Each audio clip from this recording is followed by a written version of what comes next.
All right, you legends. We're at Kuykendall. We call it Karken. Turn right. Let's take the shoulder. Go ahead and get on the shoulder. I see this car coming. Well, Kuykendall, over here they call it Kuykendall. It's a German word, but it's spelled Kuykendall, K-U-Y, which is weird. When I moved here, I used to call it Kuykendall until I heard the locals say Karken. Yeah. So we're heading towards Crust Pizza. That's Research Forest in the distance. Fall has come to the area, and we're enjoying it. We got arm warmers on today, so it's nice and cool. It should warm up. It's dry air, so it warms up, just like, you know, our winter. So we'll see. We'll get some clips for you all. Of course, we're gonna have a blast. Should be interesting. On this ride, Paul and I left Northampton, rolled into the Woodlands.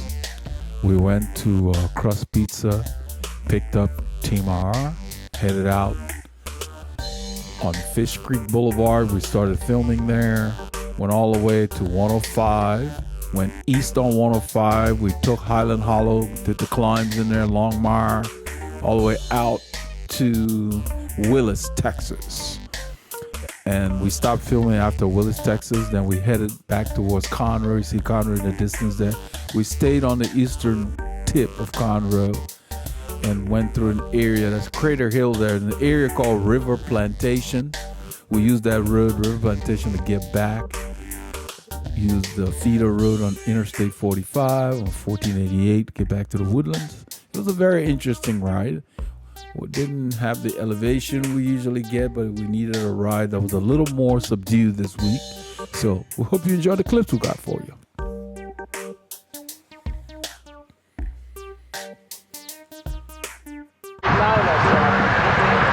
We're on the open road.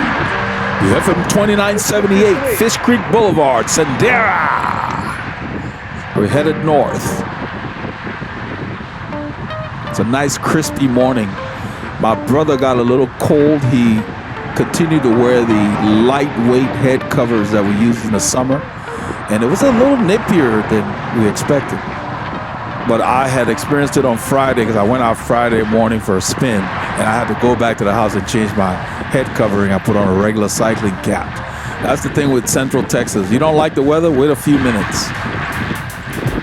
Southeast Texas, weather changes frequently. So it's kind of cool now, and you know, it will warm up and then go back, you know, that's the thing. But I like these seasons. I love the shoulder seasons and the winter here. The summer is just a bit too muggy for my liking.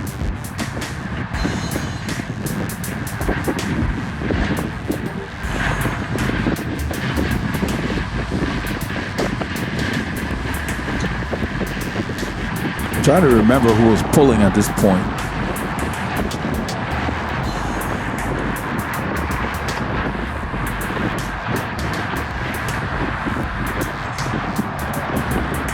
This is Abby right here. That's Doug's shot in front of Abby. Once again, Doug is matching part of his bike. His bike is a multicolored bike.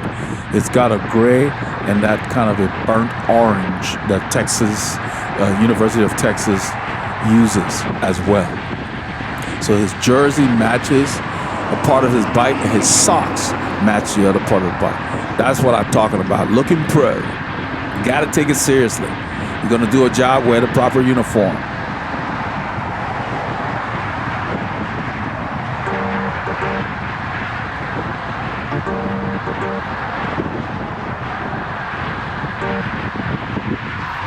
I had no idea how fast we were going here at this point because I don't have my head unit refurbished yet. I'm still waiting on the main board, but I'm using the Wahoo app which captured the data. So we're moving at about 25 miles an hour. And it's not wind aided either. The wind's out here. It was nice to get moving again, so we got to warm up quickly. So you're on the bike, you get cold, just ride harder. That'll warm you up. I use the main lane because it's smooth where it meets the bridge right there. And then I usually drift back once we get across. There's nothing coming. I'm checking my mirror. It's either Logan or somebody else pulling. It might be Logan. Trying to figure out who it is. It may not be. I see Doug is here. And maybe it's Logan. I'm sure.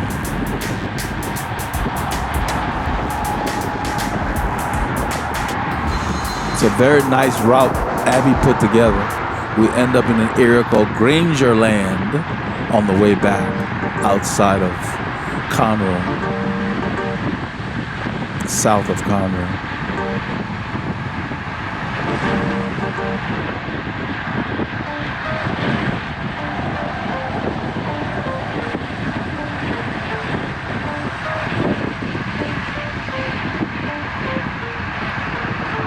So in this kind of situation, just find a gear and try not to expend too much effort.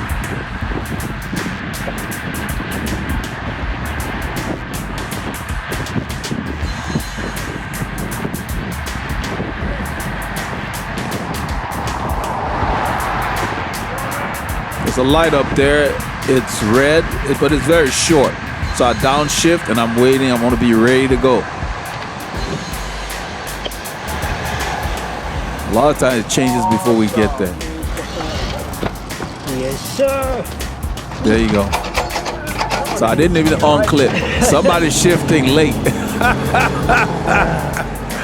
You gotta shift before you stop.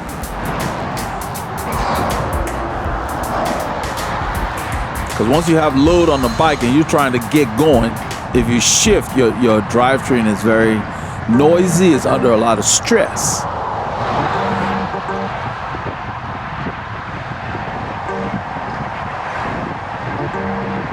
You want to shift when there's light force on the drivetrain.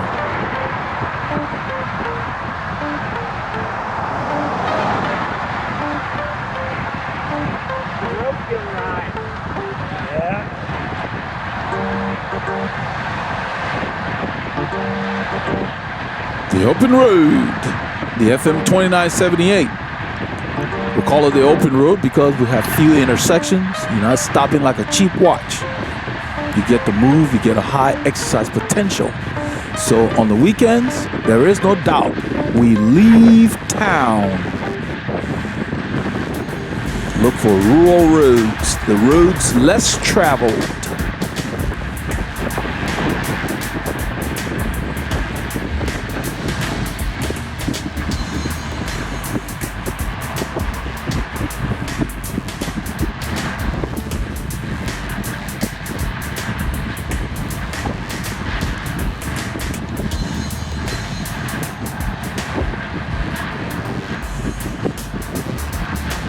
Yeah, the guys I'm following up there, you can't really see it on camera. They keep riding on the shoulder. I just use the lane where you see Abby is. There's nothing coming. And if there is, there's a left lane. So on Fishcreek, when we're riding it, most of the time we're where Abby is.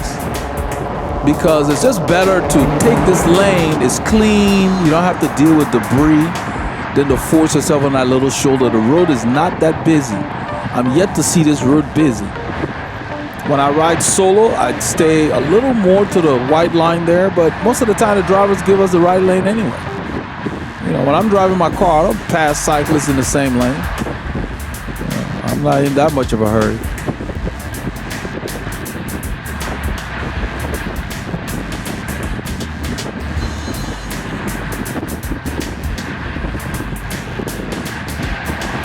We're riding at 22, 23 miles an hour, and this thing is a little breezy and is a slight, what we call drag, like a ninja grade, false flat, whatever you prefer. But we're going north, and whenever we go north from the area where we reside, you're going up, you gain elevation.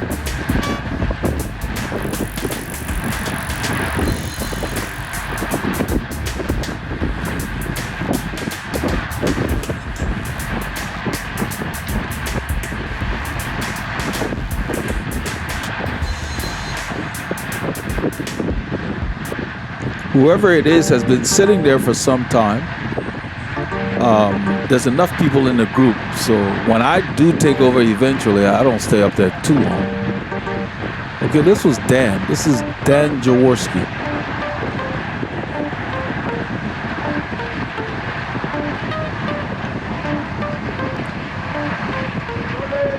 We'll all make it. We'll all make the light. Once you guys get through the light, once the first person gets through the light, you're trained. You guys should all just kind of go through. Unless there are gaps, then you have to be careful. Because if you guys are tightly together, the other road users can see that.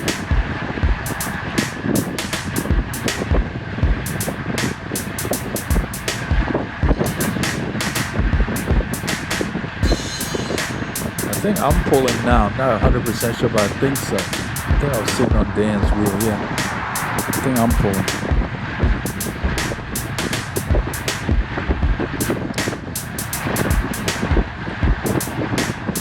Dan Jaworski rides with his better half, aka his wife, partner, whatever it is you guys call it nowadays. But I asked him on this ride, I said, you know, where's so and so? I called her name and he said, oh yeah, she's fine. She keeps me fit because she's pretty fast, you know. So, you know, Dan is no slouch either, but when they're riding, they're moving. So I was surprised she wasn't here. They usually ride together. But I don't think she does the big group rides that he does. I think they ride just the two of them. But it's kind of nice if you have a partner you can ride with. That's nice.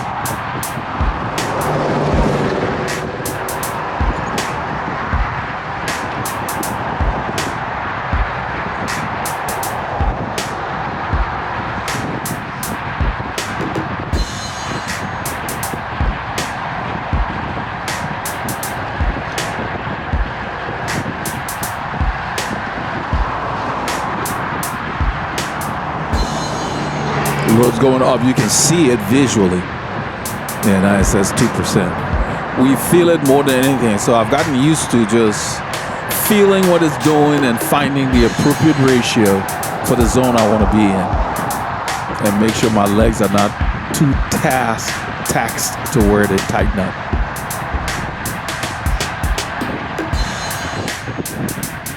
Yeah, I think I'm pulling. Whenever I'm there, I try to keep the speeds as steady as possible.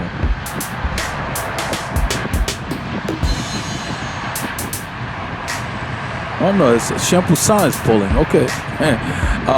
John Malbrecht, John Clement Champoussin Malbrecht, our local AG2R Citroën La Mondiale rider. John is a punchy style kind of rider. Almost like, what's his name? Domenico Pozzovivo. I hope I got his name right.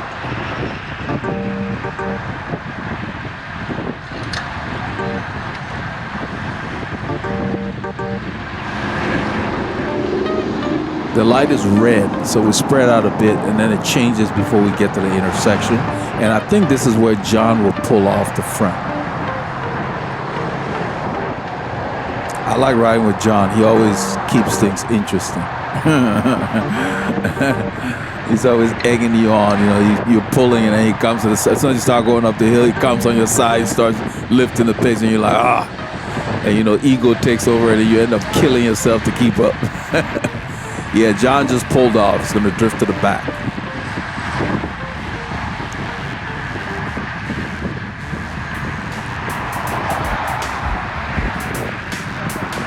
John reminds me of not only Clement Champoussin, there's another French rider.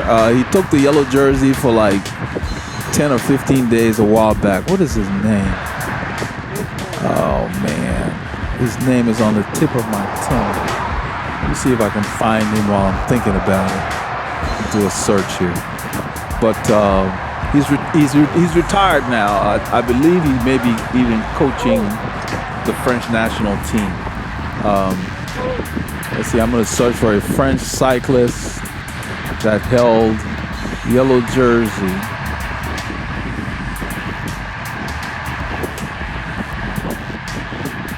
Let's see here. So that's kind of not a very good search. I bet you there's a bunch of French riders. Let's see, who is the current yellow jersey holder? Nope, that's not going to work. And when I'm there, I'm just keeping it steady right now, just riding with the terrain. I'm trying to find his name. Let's see here. That's like the hell the yellow jersey.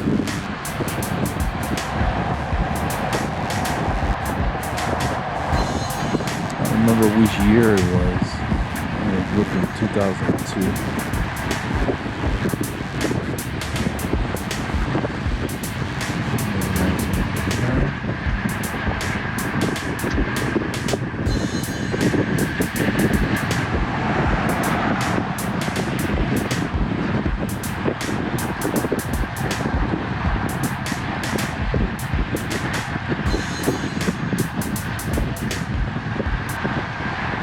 Pull off and then I accelerate here because somebody lifted the pace, and so I accelerate to get in front of Paul here.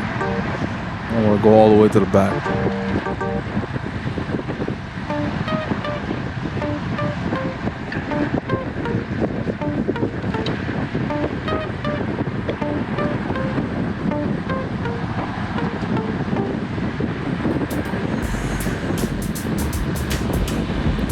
I don't think it's Charlie Motet. I was trying to remember the French writer that's on the tip of my tongue. His name is, I don't remember the year. I'm going to search for French writers that have held yellow jersey since, let's just say yellow jersey. Yeah, we should list them.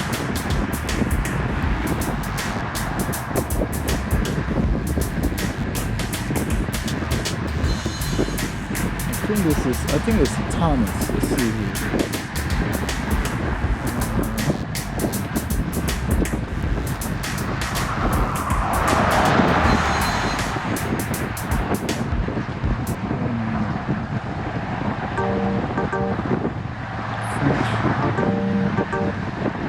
French Cyclist. We're listing everybody.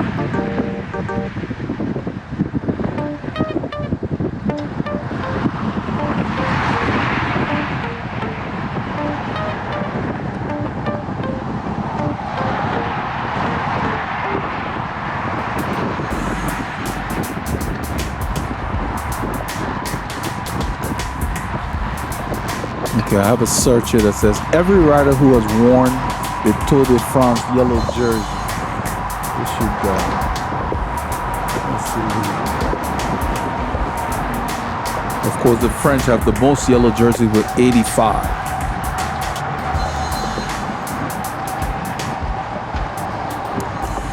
So these guys lift the pace as we approach the crest of this hill. I'm keeping my eye on them. They're not that far up the road. I want to see if the guy who's pulling will close the gap. That's Clément Champoussin and Mike Barrera are off the front.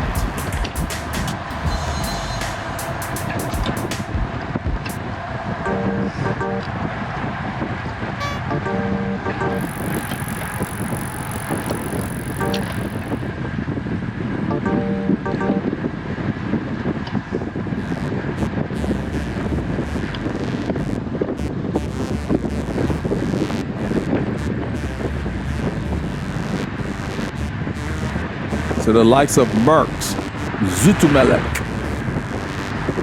Guimard. Guimard was Greg LeMond's coach. He also held the yellow jersey in 1972. I'm looking at all the riders that have held the yellow jersey. I'm trying to find this rider that I'm thinking of. Eric Breukink. I don't know, those of you who go back that far, of course, Laurent Fignon da Silva, Le Monde, Steve Bauer. All the guys that have held the yellow jersey. Alex Zule, Bezine. They get behind them after catching them, then they want to sit behind them. We're gonna go. I strike a match. Yeah, you know, we're not sitting behind you because you took off. You don't get the rest. So I just go. I didn't really lift the pace that much. I just kept going at the same pace we were going from behind when we caught up to them.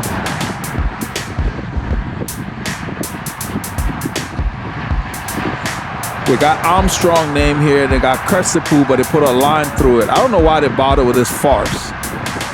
he rode the bike. He won the race. That's it. It's there. I don't care what you do. You got Zabo, Armstrong in 2002, Gonzalez. Then they put a line through the list. Vetogliati also. I don't know what they're going. You know, these sports have always had performance-enhancing drugs. It's kind of like some people take coffee to stay up at work. They take stuff. They know that. But they let it go until it hit the fan. And they got Laurent Jalabert. He's held the yellow jersey. Christophe Moreau. I'm focusing on the French rider, so I'm trying to find this French rider that I was thinking about. Richard Virenque in 2003 held the yellow jersey.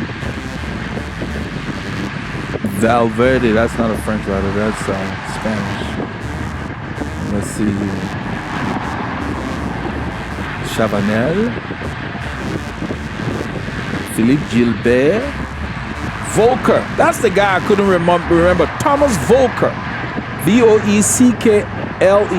Thomas Volker. John Mulber reminds me of Thomas Volker. Same body shape, same riding style, similar style. Just punchy. Thomas Volker. He held the yellow jersey for a good while. In 2011. That's the French rider I could not remember. I pull off the front here. I figure somebody else can take it.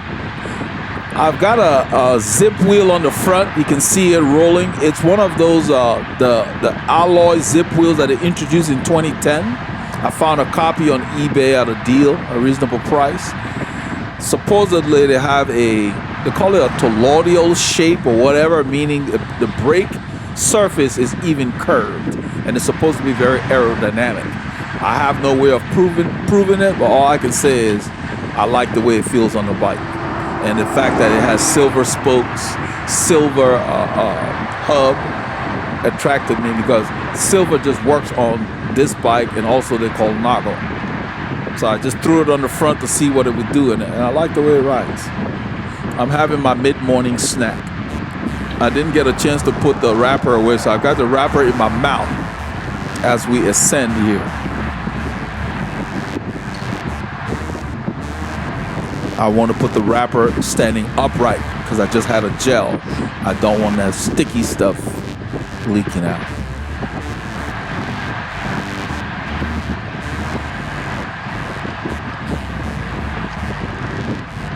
Thomas Volker.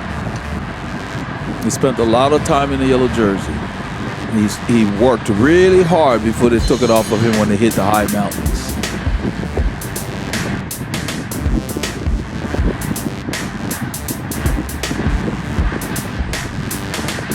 We're using our team issue arm warmers made by Santini. So is our kit. That was the original Veloharmony kit. Because the team issue arm warmers will last well into the mid to upper 70s in comfort. They work really well, very breathable. We call them thermal fleece. And this time of year where the weather starts out like 12 or 13 Celsius and then pops into 28. I'm asking Paul if he's warmer because he was a little chilly at the start. He was shivering a bit. And it helps that we have this bright sunny day. The road kicks up here a little bit. It's very short, it's kind of punchy. Usually they would sprint here, but I guess it's a longer day. Yeah. I read that. Yep.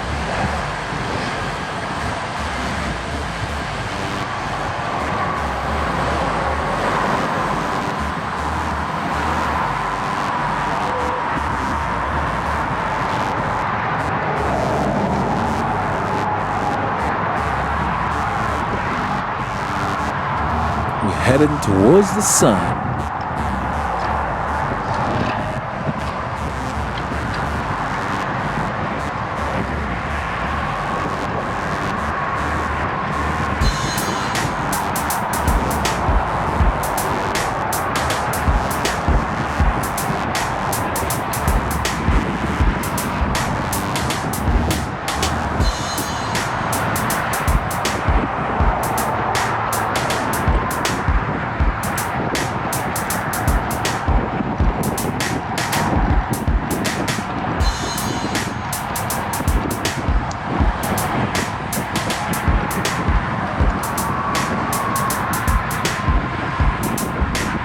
This is Highway 105. We're in Conroe, Texas. Headed east towards Interstate 45. We're not going to go that far. We're going to cut through Highland Hollow neighborhood and do those 12 to 15% climbs.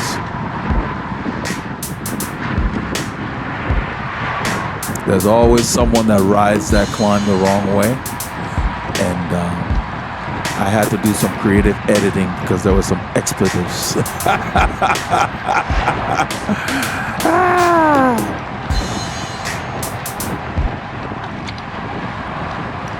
Somebody went too hard too soon and then realized, oops, and the S word came out.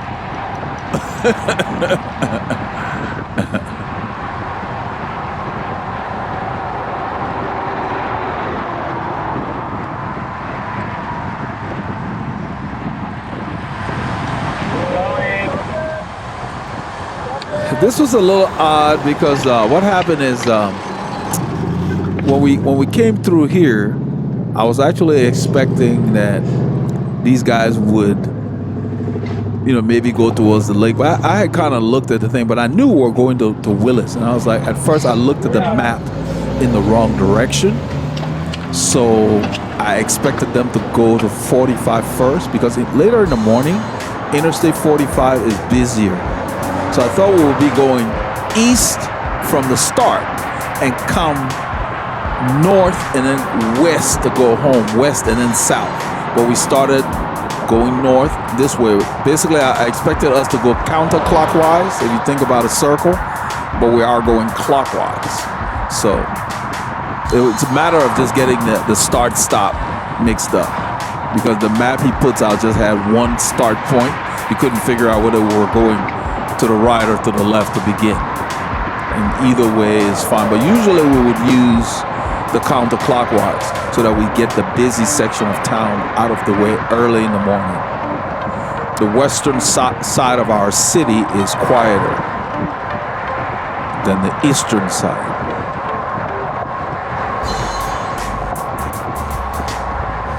But it worked out. It wasn't that difficult to navigate when we got back into town later in the morning. It's a lovely route. I really enjoyed it. It was a nice change. It was good to go through Willis for a change.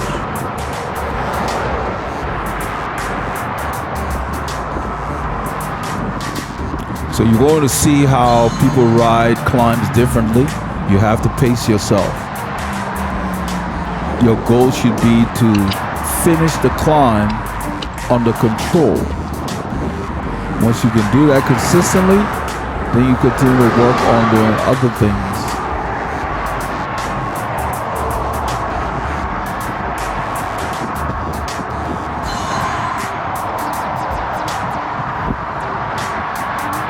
So knowing what's coming, I'm making sure I keep my cadence respectable. Close to 90, because really we're just kind of cruising. This road is flat. A few little grades, but nothing serious. 1 to 2%.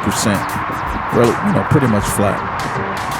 Once it gets above 3%, then you feel like, okay, yeah, you're climbing a little bit.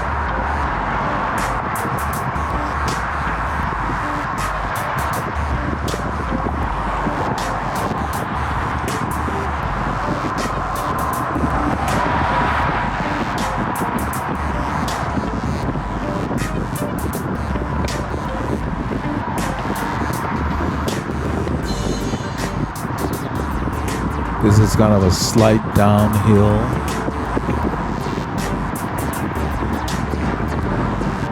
I think we're getting close to, let's see, is this Sap Road? Or have we passed it already? I'm staying close to the white line because there's a lot of debris on the right. I don't want to increase the chance of a puncture. I don't think we're close to Sap Road yet.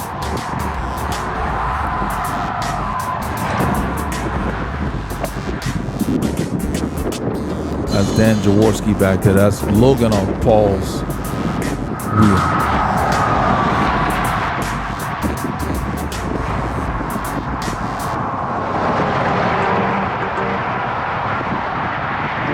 It's Mike Barrera from San Diego, California.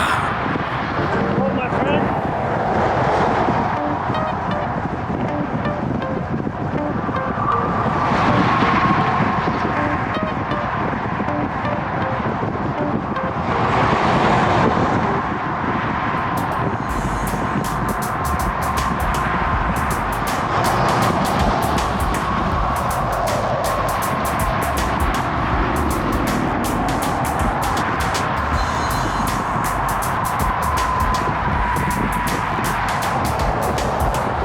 Look at that sun. It's beautiful.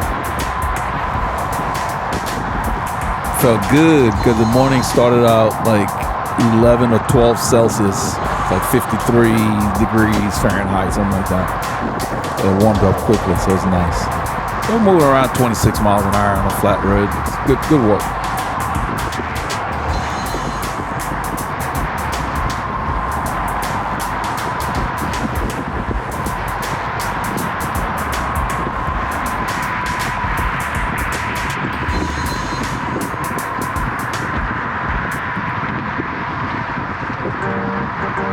So when I went out on Friday, I was getting those shoes ready for the weekend's ride.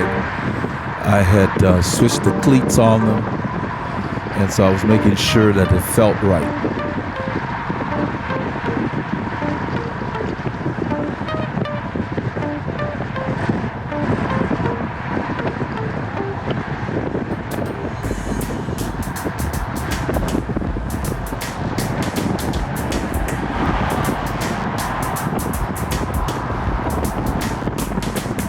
So Highway 105, this road goes all the way to like 59 and beyond if you go in this direction for many, many miles. And then in the west direction, it goes all the way to Navasota and points beyond. So it's a major thoroughfare.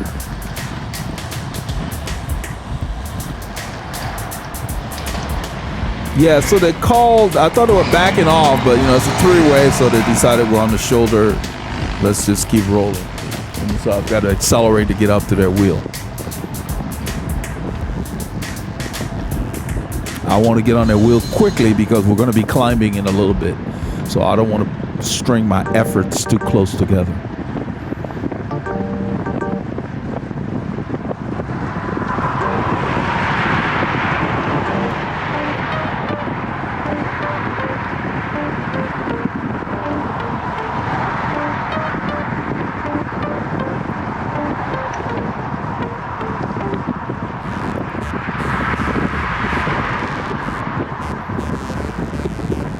Right on the person's wheel in front of me because we're going to be getting to Highland Hollow soon.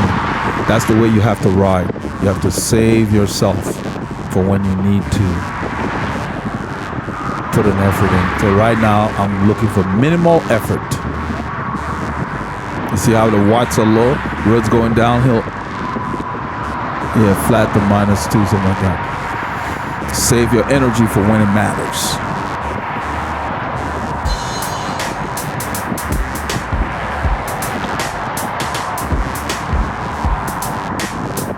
I'm looking in my mirror to see when the road is clear so we can turn.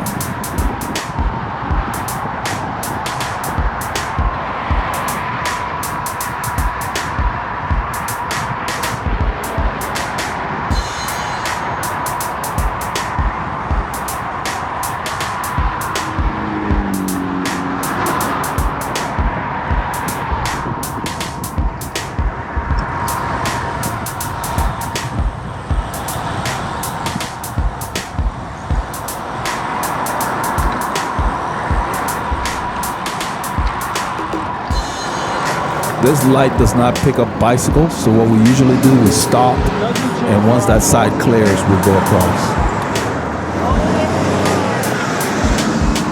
So Paul was in the wrong gear when he stopped, and what we do is you can hold the front brake and just spin and shift and get in the right gear. Because when we turn, as soon as we turn, you're going up. I'm already on a small chainring. You get over this bump, this crack right here, the road starts going up. Look at the graphics. I think it gets to like 5 or 6% in a hurry. And this is about probably maybe 2 miles, about probably 3 kilometers. So it's a good length. So if you kill yourself down here, you pay the price. So those guys start accelerating. I'm just riding because I know this road. I know how to ride it.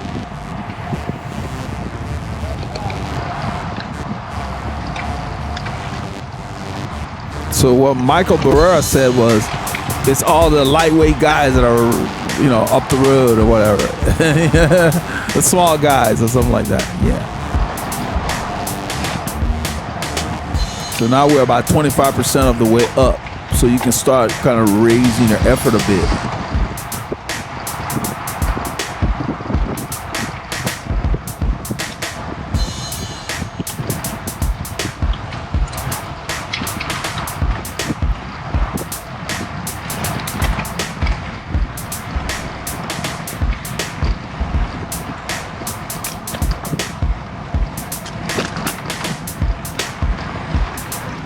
As we turn, it's like it kicks up, so I'm standing. Look at the watts, 500 and some watts. There's a car coming up, so I yelled because somebody was on the other side of the road. That's a blind corner up there. That's the car. I think Mike was on the left side, so I called to let him know there was a car up.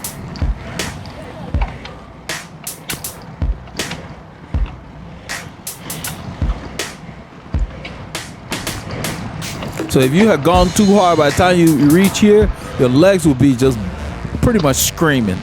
So you've got to pace yourself. You know, Paul and I ride these climbs. When we come out here, we'll do repeats in the winter. So we are familiar with the undulations. So we're never in a hurry. So all the people that were running are right there, that was early on. Because if you go too hard, you got to slow down. You got to pace yourself. We're still climbing here. Not that bad, probably 3 or 4%, something like that.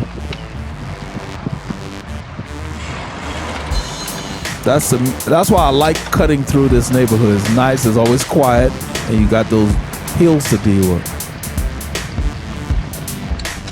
Like 12% plus.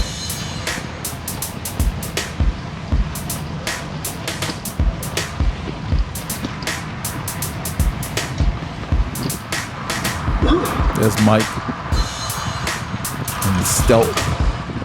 Mike is squared away. I love his overshoes that he's wearing. That'll wake you up in the morning. Oh yeah. Yeah, that hill will definitely wake you up. That doesn't wake you up, nothing will.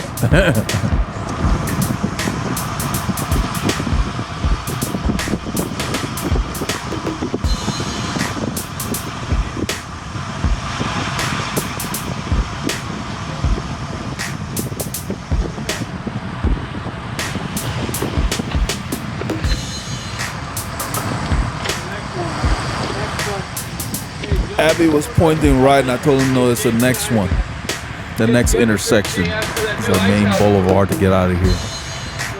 We're going to get together at the new wife house in the Woodlands, Paul. Yeah, when? You're invited. When? It's Tuesday evening.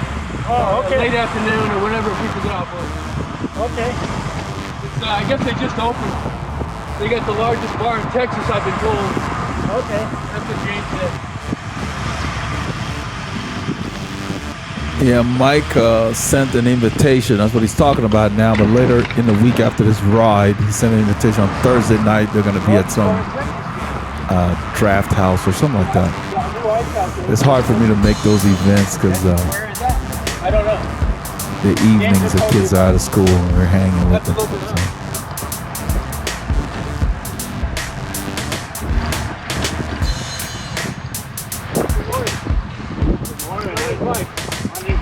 Haven't met you yet. I don't think so. Good to meet you. Good to meet you too.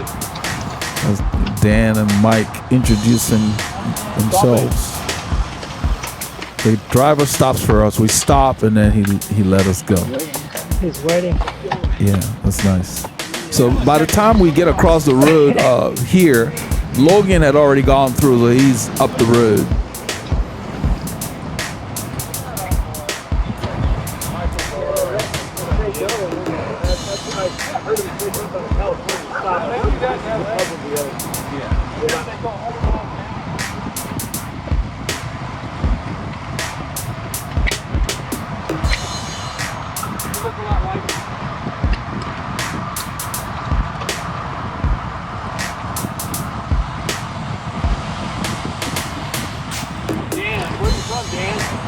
Originally from Ohio. Ah, okay. Lived in Louisville for about 25 years. Oh.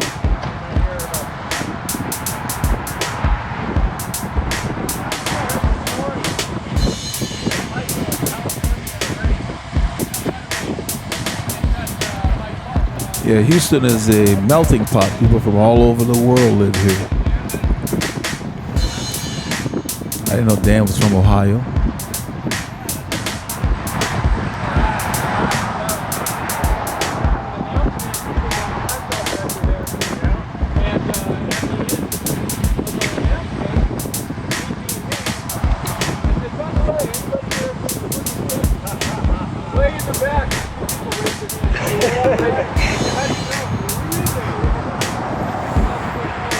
Paul laughing at something Mike said. Mike's always cutting jokes. It's a request, but here he can't say, oh shit.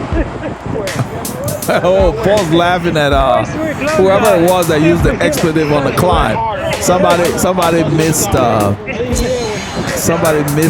misjudged that neighborhood, and the S-bomb dropped. That's what Paul's laughing at.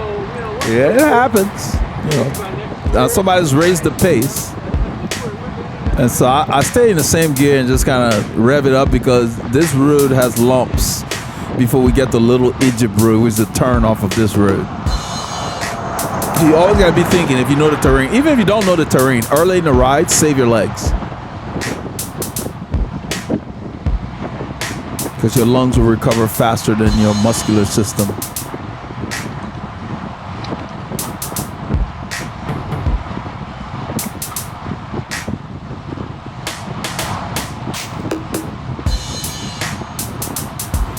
The road's going up again.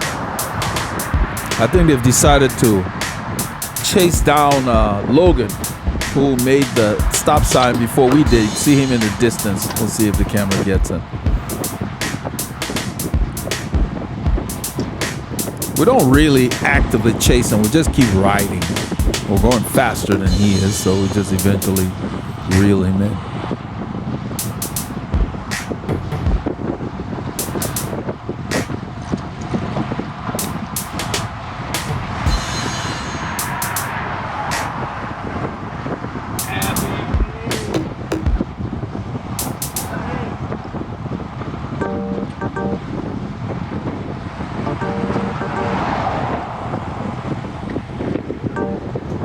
Hoping the camera captures the distance to Logan before we get there. He's not that far, he's just kind of hanging out off the front a bit.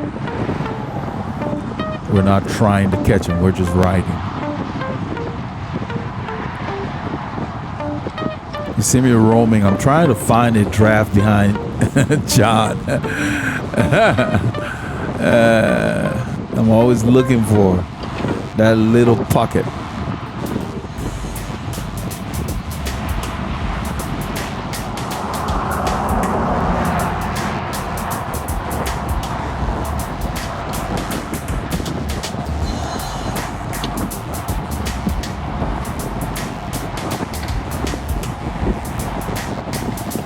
I like this road since they repaved it. It's nice. Low traffic volume. Beautiful pavement. Rollers.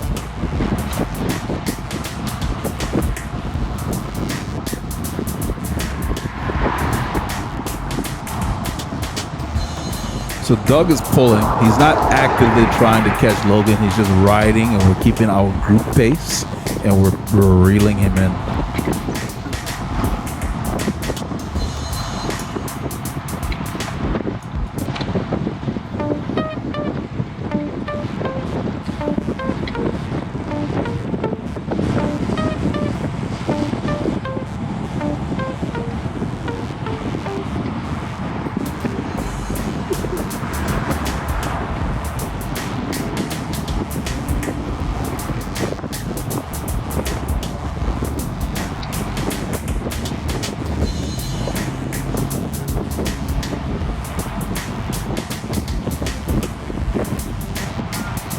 There's Logan on the right there. We're just gonna roll up on him. He got in the head at the stop sign back there.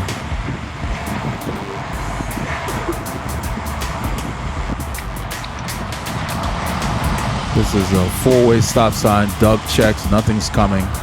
Let everybody know it's still clear.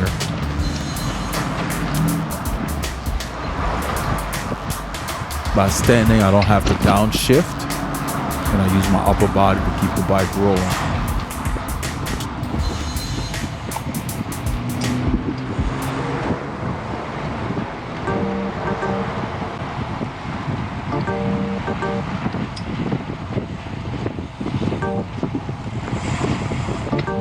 Sounds like a cowbell, one lap to go. That's funny.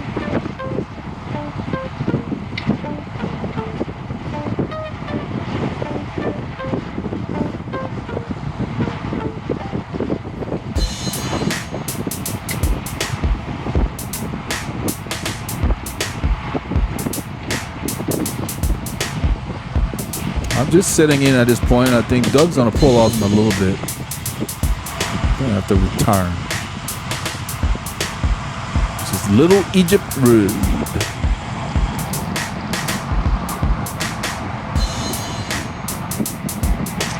Yeah, he pulls off.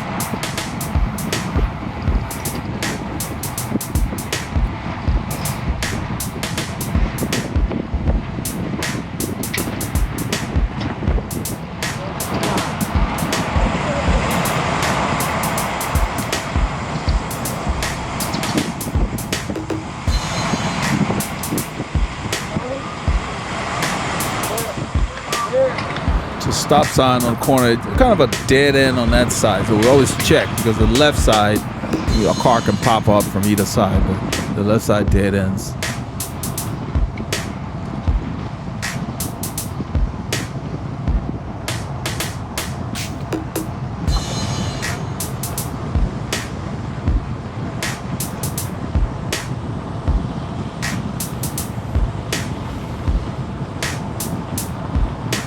So you're always going to have people changing the pace. Just always stay within yourself. You don't have to go with everything. It's clear. I check. After that car, I turn. The road kicks up.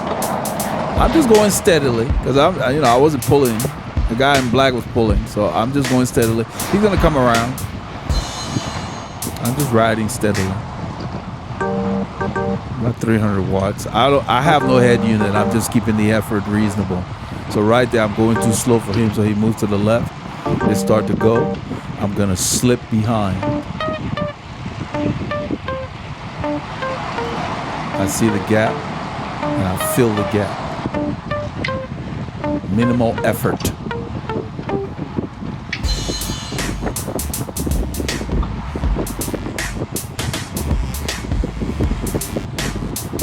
I'm not sure why he's by the white line. The only way I would ride over there if we're doing an echelon and the wind's coming from the left. Well, right now the wind is coming from behind us and to the right, I think. Mostly probably from the right. It's swirling around a bit, but I don't like sitting by that white line. I like to keep as much distance between myself and passing cars as possible.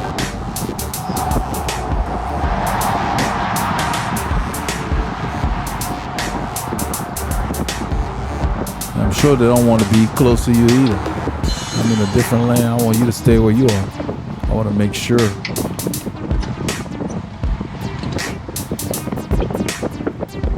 This little road out of, this is taking us to Highway 830. We're going to go straight this time because we're going northeast today, not west.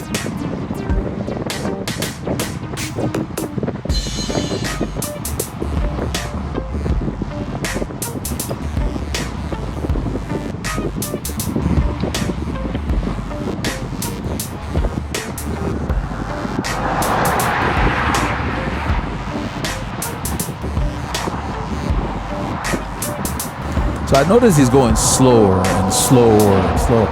It's time to get off the front. You know, John loves these little lumps anyway. Let him pull. Instead of staying there till you just continue to slow down. In maybe a kilometer or so, he continues to go slower, and I don't want to break up my rhythm, and you will see me just go around both of them. Because climbing's hard enough without you changing the rhythm. I don't want to change my rhythm. I got a pace that I like, I'm gonna hold it.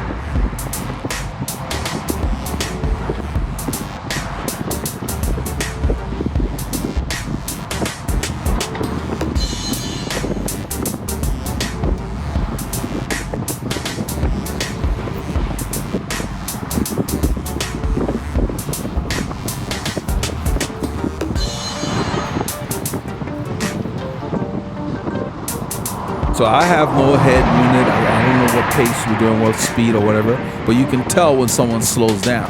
You feel it. And I think this is here. Yeah. I'm just, it's like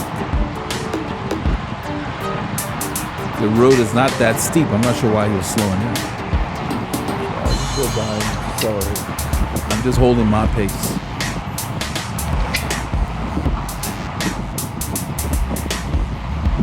If you don't ride steadily, that's what happens. You pay the price later for something you did earlier instead of staying within yourself.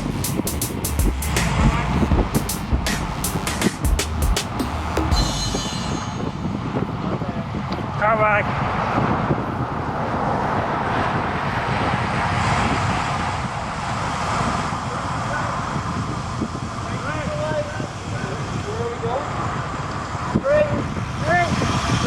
Straight. We usually go to the lake when we come out here, but this route was not taking us to the lake. We're going to the right. Once we get about probably 8 kilometers up the road, 5 miles up the road, we're going to do a little zigzag and go across Interstate 45 into Willis, Texas. This doesn't go over the lake. Huh? This doesn't take us over the lake. No. He said this doesn't take us to the lake. Now, they put a map on the board, on the GroupMe board. When Abby suggested a route, he took the time to put a route that is mapped on, I think it's like a ride by GPS or some site he uses. But anyway, all you have to do is click on the map. And it blows my mind that people don't even click on the route that the man took the time to make. Now he said, oh, this doesn't take us to the lake. We're not going to the lake. We're going to Willis.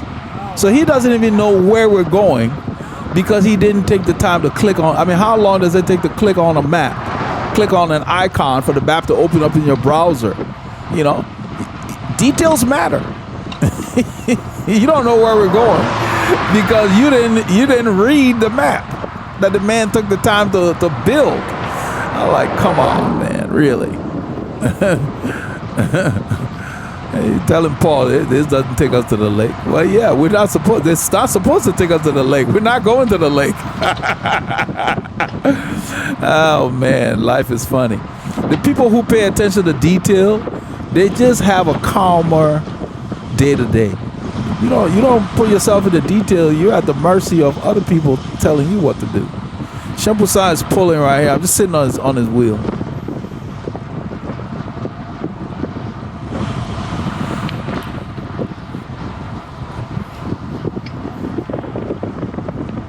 So he assumed that we were going to the lake. Well, we may come through here and go to the lake sometime. Doesn't mean it's the only way to get to the lake. There are many ways to get to the lake, but today we're going to Willis, Texas. And the irony is people request that someone please put a route out there. And then the person designs a route, take their time to do it, and you don't even click on it. Come on. I look at everything. I look at the turns. I want to know exactly where the main turns are, where we're going to be going. Just study the lay of the land. This road is nice. It was quiet today. I don't know how. We'll have 1 or 2 cars, if that, on this stretch. But it's nice. It goes up in the distance. You can see. Let's see if the camera will pick it up. Look up there between the trees. This will take us to 1097 right at Interstate 45. We'll go across the interstate into Willis, Texas.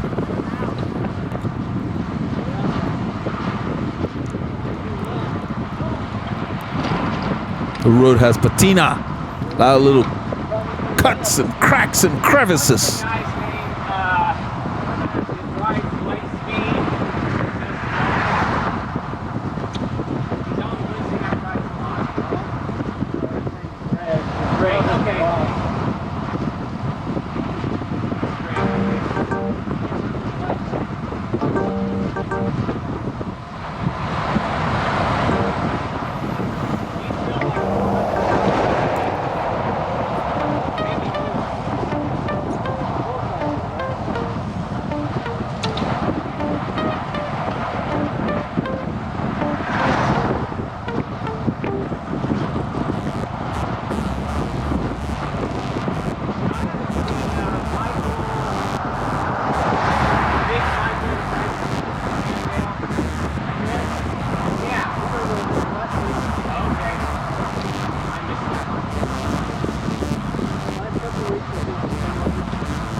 I'm just keeping my efforts steady, sitting on Mike's wheel. As I said before, Mike is very easy to follow. It's smooth. When he stands, his wheel does not go backwards. The road's going up here. And these guys are not backing off, so we're pushing. And I think we're going to be turning left. Left.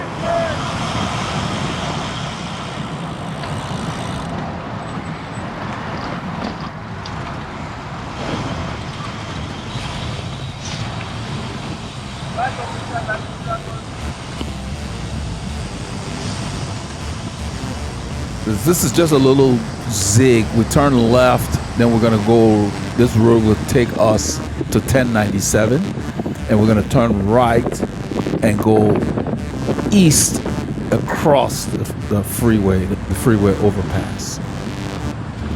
Right on. And Willis, Texas is on the other side. Paul and I have done this route before, many winters ago. On a cold winter's day, cold and wet.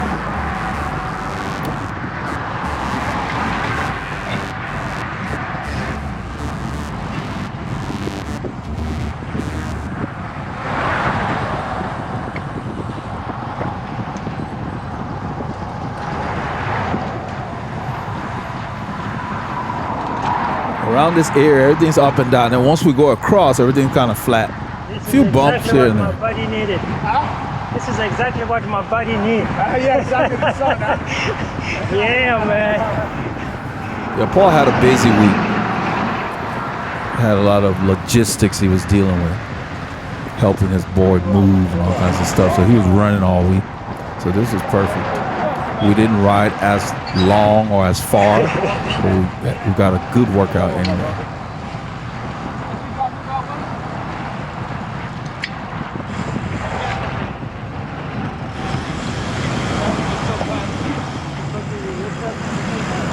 This is Interstate 45. If you go left, you go to Dallas, Huntsville, Dallas. You go right, you go into Metro Houston. You keep going, you go to South Houston, Clear Lake City, Galveston Island. It goes to the beach. It's a mean drag. Stop back to right in Dallas. Stop. Is this the normal stop? Are we at 30 yet? They're asking about where we're going to stop. You know, it's a cool morning, and we definitely needed to stop. But we're going to stop after we get outside of Willis. Logan's Run. I need to watch that so that I can talk to you about it. Yeah, you got to watch the original. It's going to look good. Mike Barrera talked about the movie Logan's Run. This guy's name is Logan. And yeah, I remember that movie. It's an old movie. He told him if you're going to watch it, watch the original one. They probably had a remake since then. We're going across the interstate here.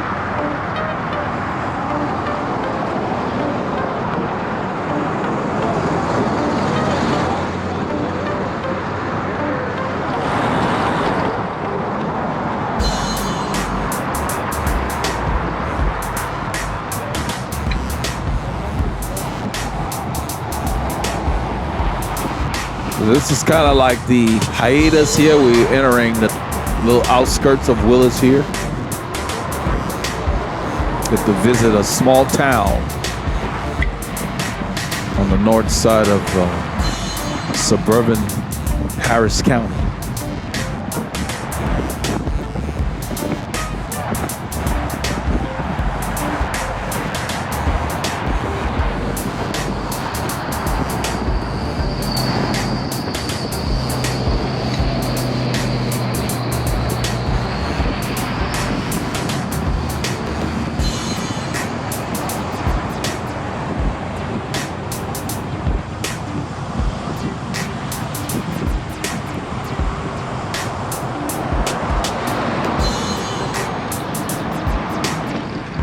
We're taking a back way here.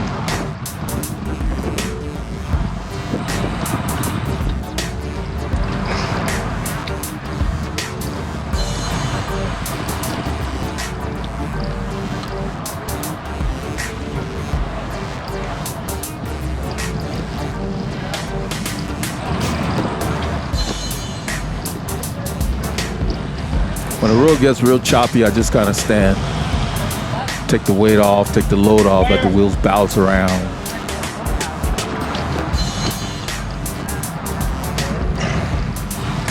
We took the back way, we cut through people's neighborhoods to get to the heart of Willis.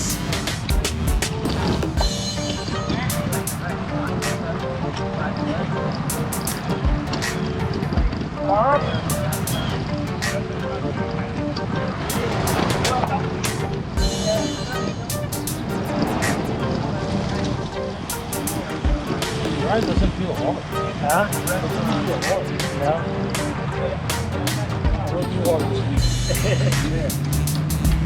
We've been here before. This is close to Willis. I believe this is Willis. I don't know. Yeah, this is Willis. This is We've the been main on drag. Yeah, we've been here on this Yeah. road. We didn't take that way, but we've been here on this particular road. Yeah. We've been through here several times from different directions. I see it. Right back. Oh, he's letting us go. Come on. The driver back there let us go because he saw the group split up here. We're going to be turning left. I think when we stop here, we see the Willis supermarket on the right. That's, if you look at that building on the right, little square looking building, that's Willis supermarket. So we've been on this road. Yeah. That one? Come the other way. Yeah. 1097. But You and I have been here too. Yeah, This is like the we've been there, but remember they did one ride where we came with Jerry. We all just got a lot more. We never come through this. Yeah.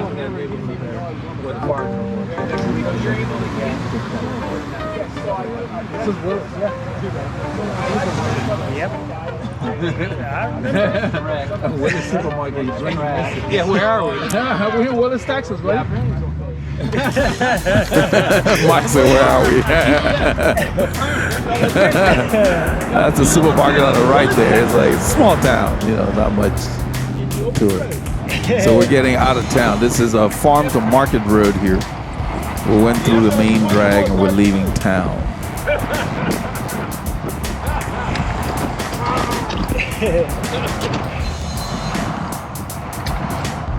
Mike said, where are we?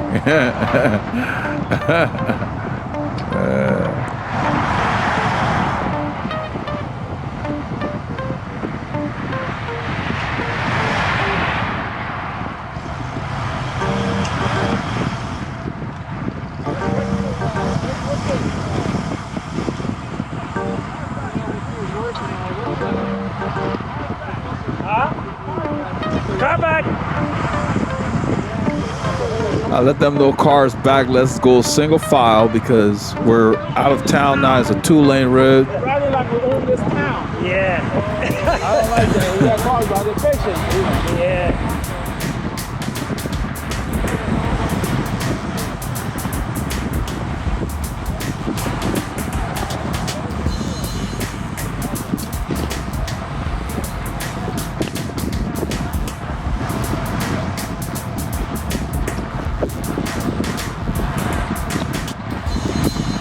So we got a few cars behind us and let them, they already know. So we're filing up, start using the shoulder here. Single file. Let these guys go. There's a ridge. There's little ripples in that thing. That car's back. Let's take the shoulder.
I believe Abby is pulling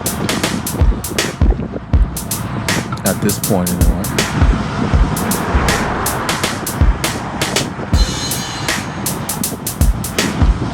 A lot of debris.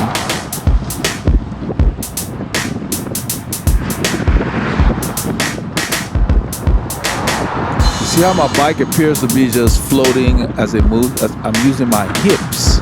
That's what you use to move the bike. Your steering is really just for turning and guide. But as far as the position on the road, you use your hips because it's smoother and it's more controlled. It doesn't startle the riders around you.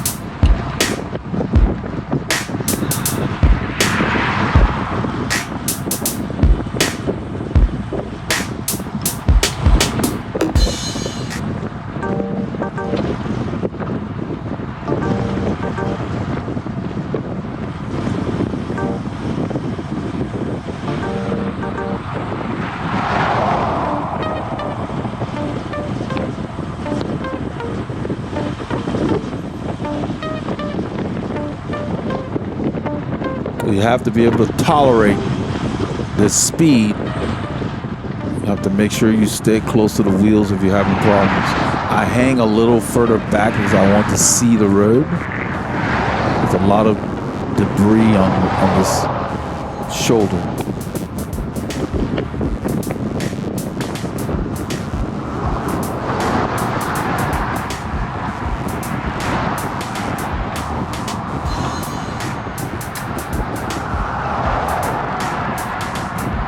So the spacing you're seeing, I've got a lot of space in front of me. Paul has a lot of space because we can tolerate the pace. Plus, there's a lot of debris. People are moving around debris, just stuff thrown on the road.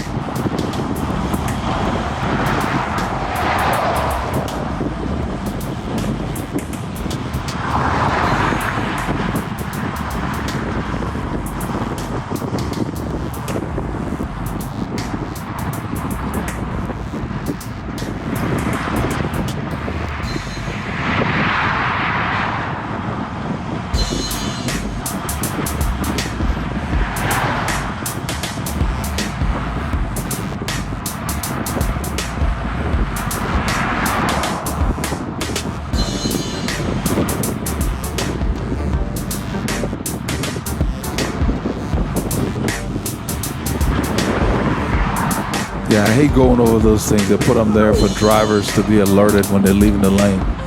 But they're uncomfortable to ride a bicycle on. Even a car shakes you up. That's why they put them there.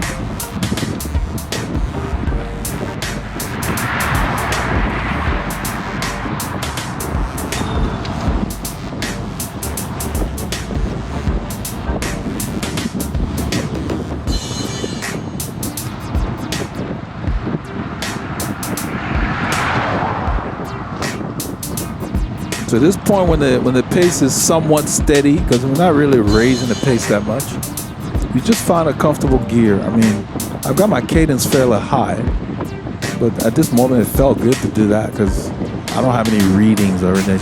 I'm just riding by feel. That's what my body wanted to do. Bro, Jim's is struggling.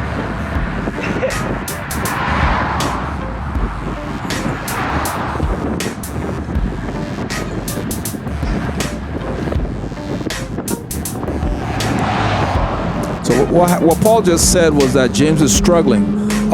We're trying to keep everybody together as much as possible, but this is the guy who always accelerating when he gets to the front, act like he's going for the win of a stage race or something. He does not gauge his efforts.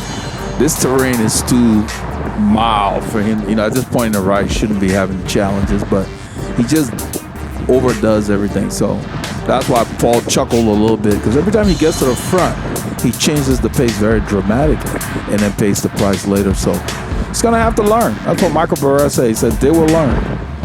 That's how you learn. I learned a lot by making mistakes when I was competing.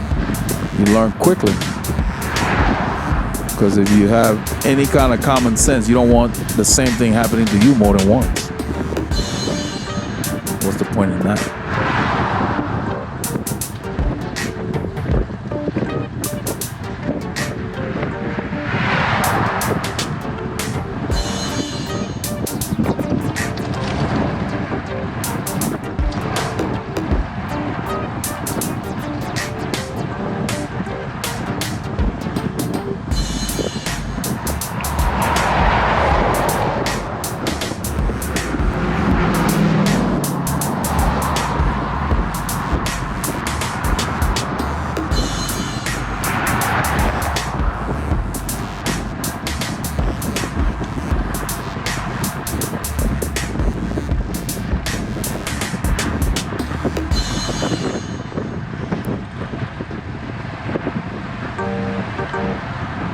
can see the ebb and flow of a pace line.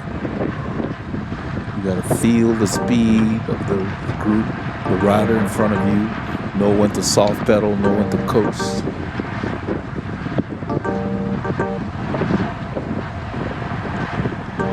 So we've left Willis, Texas, and we headed towards Conroe, Texas. We headed kind of south. Almost like southeast. No, yeah, mostly south. The wind is really pounding us here.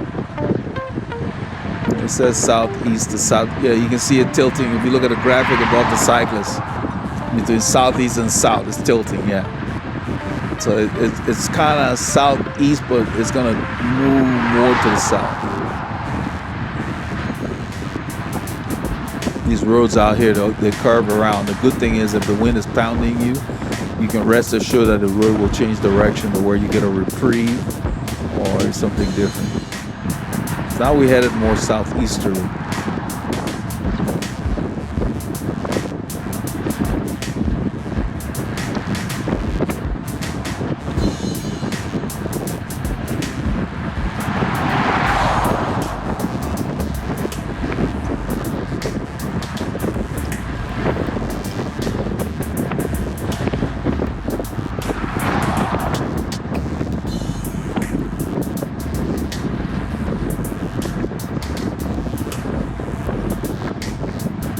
I back off a little bit. You can see I'm not drafting perfectly, but it requires less attention on a road that has a lot of debris, and then we're slowing down, going and slowing down.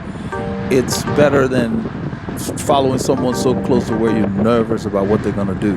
I'd much rather be relaxed and rolling. That's why I leave a little gap there. Somebody rolled over something.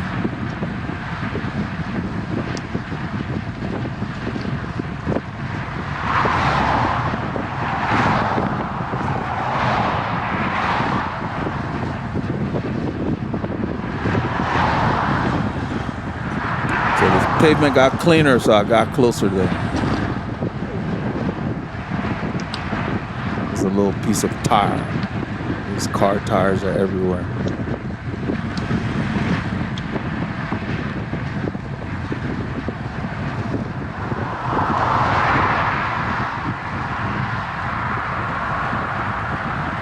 It's a nice little highway. It's FM 28 something, 2844 or something like that. See if I can find the name here.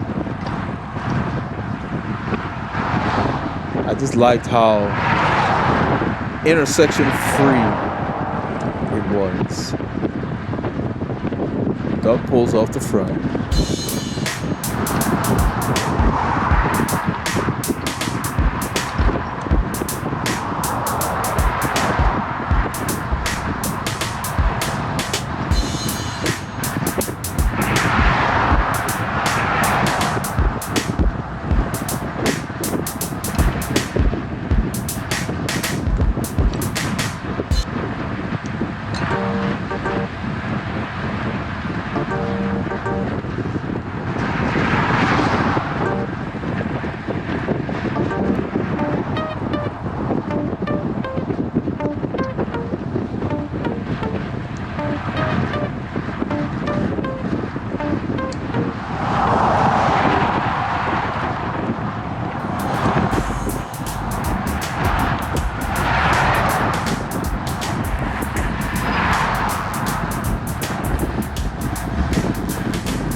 This area is the same region where they have the Heroes Ride. We've done that in the past.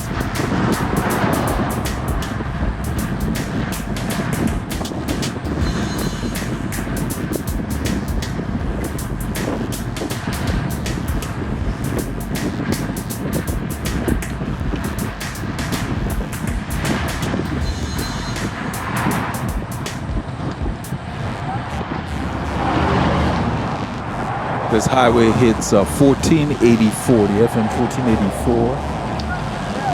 This is Willis Waukegan Road that we're on. This is 1484.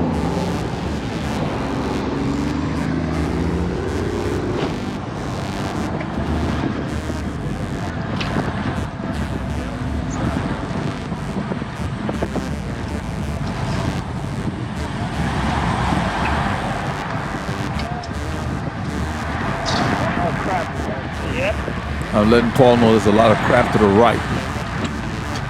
That's why I'm hugging that white line. There's nothing in the main lane, but we just stay over here. A nice shoulder, just a little dirty to the right. The speeds are up. I can feel it.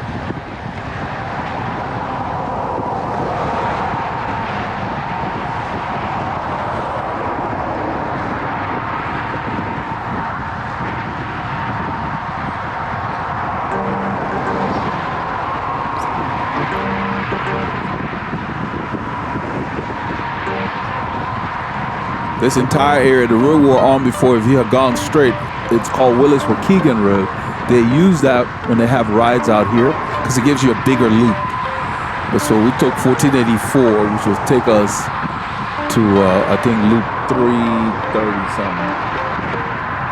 1484 was the Technology Boulevard. We're near the airport in the area. There's a small airport out here, an executive airport. That's where the ride starts from, the Heroes Ride usually. Technology Boulevard.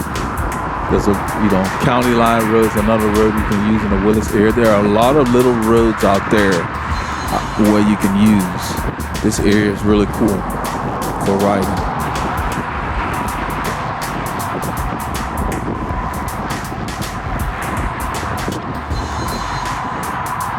.27 to about almost 30 miles an hour a little bit ago. I just found a gear. Without the head unit, I don't see any of that. I just pedal. Find a gear, spin it. So you can respond without straining yourself. You don't want your back to be aching because you're carrying too large a gear.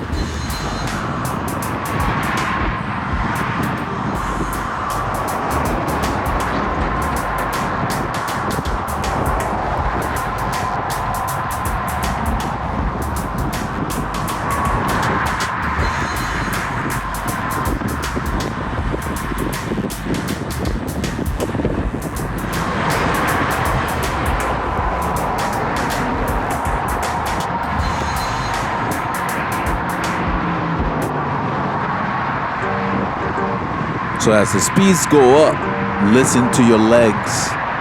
Don't overload them.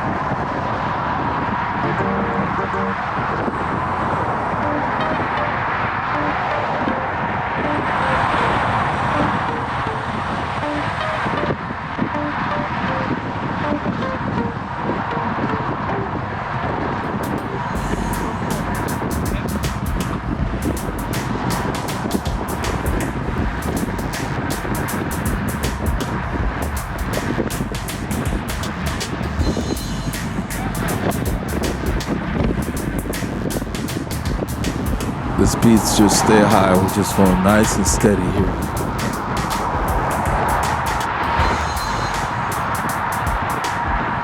I told Paul, I said when I get my head unit refurbished, I'll start keeping it in my pocket when I train solo. Because I've gotten to where I like not having anything on the bars. Just ride. I don't want to see any metrics until I'm done. Start putting it in my pocket and let it do its collection there.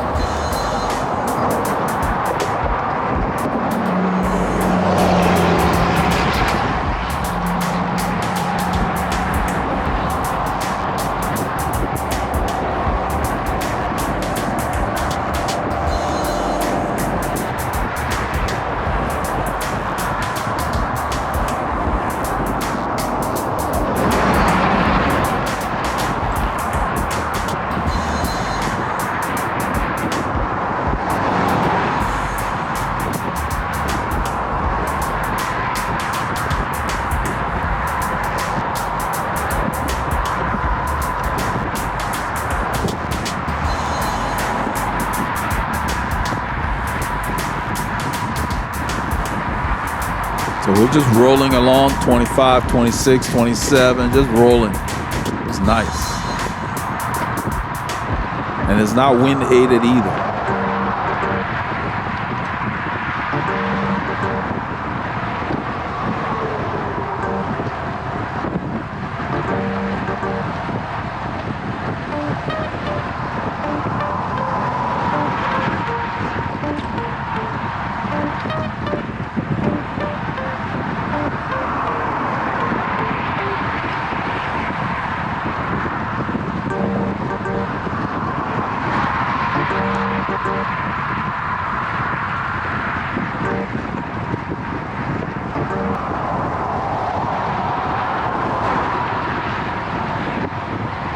So we're in the area nearby where they have the Montgomery County Fairgrounds, and that's where they host the Heroes Ride. It's off of Technology Parkway. We're going to ride right past there. We're going to turn left. We're going to be turning left onto Technology Parkway.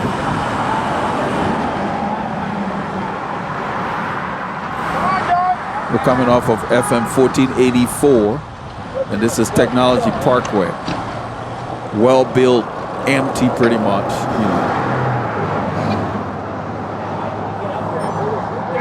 The Heroes Ride comes on. Oh, okay. The Heroes Ride, they have an organized ride. When's that? Usually October, but since COVID, it's been sketchy. Yeah, it's usually in October. So it might be, I'll have to look it up to see if they have it, and maybe we can do that. It's in the area anyway. It'd be nice to do it. There we go. Good night. But this is Technology Parkway, and this takes us, we're near the Lone Star Executive Airport here. It's in the distance there. So this goes by the airport and the Montgomery County Fairgrounds. When we do that ride that I mentioned, this is where it starts. We come out of this Technology Parkway to hit 1484. It's a private drive and it's empty.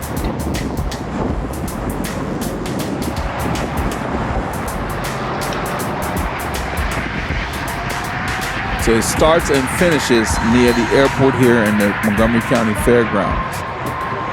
Probably just maybe 3 kilometers in the distance. That's where the ride starts. We filmed the last one we did. It's on the channel.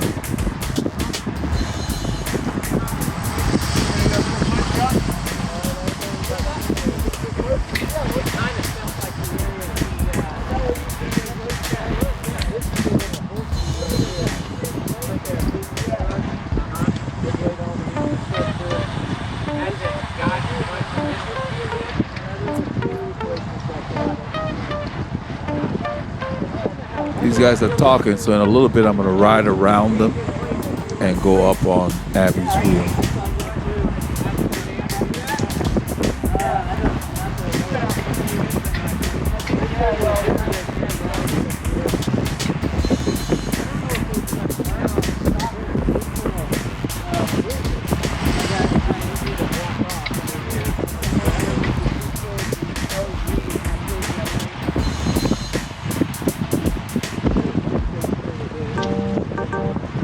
At this point, I have no idea where the pit stop is. So in a few kilometers, I will end up asking Abby, you know, where are we stopping? Because when it's cool like that, usually 60 to 90 minutes need a health break. When it's hot, we go longer before we need a health break. But he had said that we would stop at mile 30, I guess, in the ride.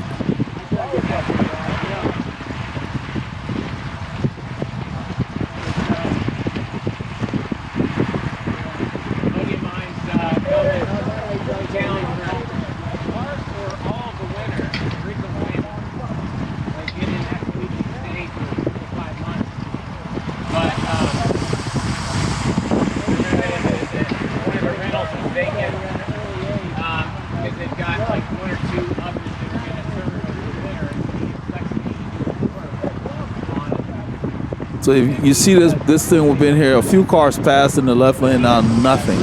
It's a private place that goes to the airport. It goes by the airport. It's not a major thoroughfare, so to speak. You know, it's got a wide shoulder and everything. It's kind of ending here. We're going to use the main lane, but it's just a nice road to be on. This is, I think, Loop 336 or something like that. We're going to, oh, there's a neighborhood. It will take us to Loop 336. So we're near the fairgrounds here. The fairgrounds are on the right and the airport is on the left. Yes, sir. Yes, sir. Thanks for the shoes, my man. You're welcome, man. You're welcome. It was good to see Alan, man. We caught him. Good. set the record straight, so that was good. Good, man. That wasn't easy on the So this is where the ride starts. You see this open area here? The fairgrounds are on the right. Let's see if we've gotten there yet. I don't know if they have a sign or not. But the airport is across on the left of this road. There's an executive airport on the left. Yeah, that's the fairgrounds, those buildings you see. And the airport is across the street from it. That's where the Heroes Ride starts. I told her I call her an old crook. You're old crook. She and my sister. I said, you guys are crooks. The Montgomery County Fairgrounds. They have a lot of stuff here. A lot of activities and festivities. And she learned how to play Happy Birthday on the violin. Oh, yeah? Yeah, she played it for me. Cool. Oh, man. Cool. That little girl. That's my girl. So this is the main start for the Heroes Ride. We filmed it once, and hopefully if they do it again, maybe we'll be able to do it. So we're riding through here, going over to Such a sweet Loop soul. 336E, the eastern tip of it. I know this road, 3083. Yeah. That's the one that goes to that stop. The gas station, you take us to Green Zone. Yeah. We're probably going to go back. I knew you were on the fence about that shoe. I said, no, he's not going to pull the trigger. I'm going to get him a copy. So 3083 is a farm to market road coming up in the distance. It's a nice road we use when we do some of the Sunday rides. The Granger Land is the area nearby. I'm hard to buy for stuff. Once I see something I want, I just get it. Yeah. It doesn't matter when. So at this point, I haven't asked Abby yet It's hard to buy you stuff. where we're gonna stop, or I think we're close here. I think the stop is close. So we just passed the fairgrounds, and I think on the left there's a store. Check it out, so you don't want to see. I'll take out my own track. Yeah, it was cool, man. Yeah. So this is Loop 336E outside of Conroe, Texas. Abby's gonna ride the opposite side of the road on the shoulder. I guess we're stopping. What is he doing? What is this, right? So I call him Director Sporty. I said the UCI is gonna find you. Director of the ride.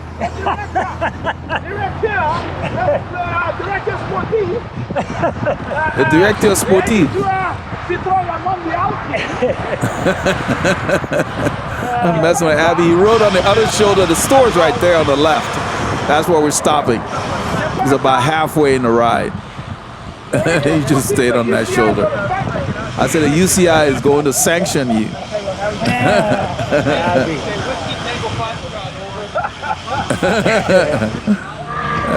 So it was a good stop. Nice clean store, clean bathrooms. Yeah. He lives out here. It is. Abby hangs out here during the week on his bike. Abby rides often. Director Sporty. Hey guys, I did a Niger. That's a Niger one for you. He said that's a Nigerian one. Anyway, this is part of what we did on Saturday. Remember, get your K's in and keep the doctors far.